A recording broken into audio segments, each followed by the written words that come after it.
செங்கோட்டையன் தான் துணை முதல்வர். செங்கோட்டையனுக்கு ப்ரமோஷன். விஜய் வைத்திருக்கும் எதிர்பாரா கிஃப்ட். செம்ம ஹாப்பி. தமிழக அரசியல் களம் புதிய பரபரப்பான உச்சக்கட்டத்தை எட்டியுள்ள நிலையில் விஜய் தலைமையிலான ஆட்சி அமைய தாவேகாவுடன் கைகோர்த்திருக்கிறது காங்கிரஸ்.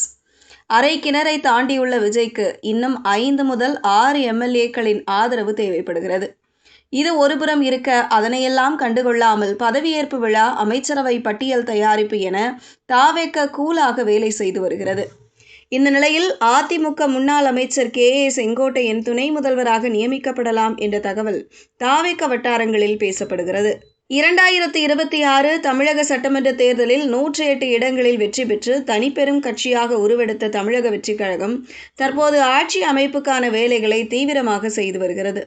பெரும்பான்மைக்கு இன்னும் சில உறுப்பினர்களின் ஆதரவு தேவைப்பட்டாலும் அதற்கான பேச்சுவார்த்தைகள் தீவிரமாக நடைபெற்று வருகின்றன. இந்த நிலையில் புதிய அமைச்சரவை குறித்து அரசியல் வட்டாரங்களில் பல கணிப்புகள் வெளியாகி வருகின்றன. குறிப்பாக நீண்ட அரசியல் அனுபவம் கொண்ட தலைவர்களுக்கு முக்கிய பொறுப்புகள் வழங்கப்படலாம் என கூறப்படுகிறது. விஜய் அமைச்சரவையில் திமுக அமைச்சர்கள், முன்னாள் அதிமுக அமைச்சர்களை வீழ்த்திய எம்எல்ஏக்களுக்கு இடம் கிடைக்க அதிக வாய்ப்புள்ளது. அதன்படி கே.ஏ. செங்கோட்டையன், சத்யபாமா, வி.எஸ். பாபு, டி.கே. பிரபு, விஜயலட்சுமி, ஈ.சி.ஆர். சரவணன், சபரிநாதன் உள்ளிட்ட பலரும் அமைச்சரவையில் இடம்பெறுவார்கள் என எதிர்பார்க்கப்படுகிறது.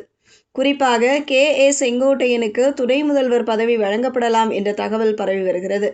அதிமுகவில் அமைச்சராக நீண்ட காலம் செயல்பட்ட செங்கோட்டையன் கொங்கு மண்டலத்தில் வலுவான ஆதரவு கொண்டவர் என அறியப்படுகிறார்.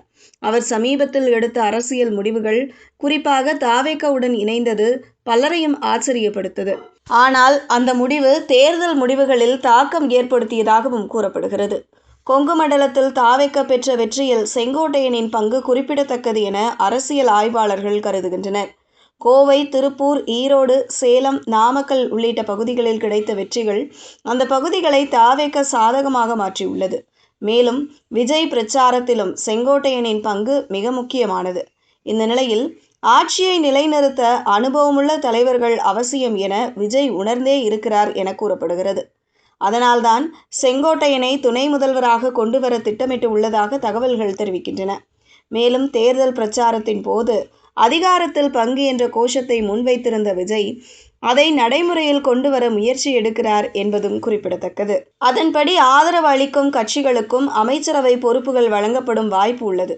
இன்னொரு பக்கம் இந்த தகவல்கள் அனைத்தும் இன்னும் அதிகாரப்பூர்வமாக அறிவிக்கப்படவில்லை என்பதும் கவனிக்கப்பட வேண்டிய விஷயம். அமைச்சரவை அமைப்பு, துணை முதல்வர் நியமனம் போன்றவை இறுதிக்கட்ட ஆலோசனைகளுக்கு பிறகே உறுதி செய்யப்படும்.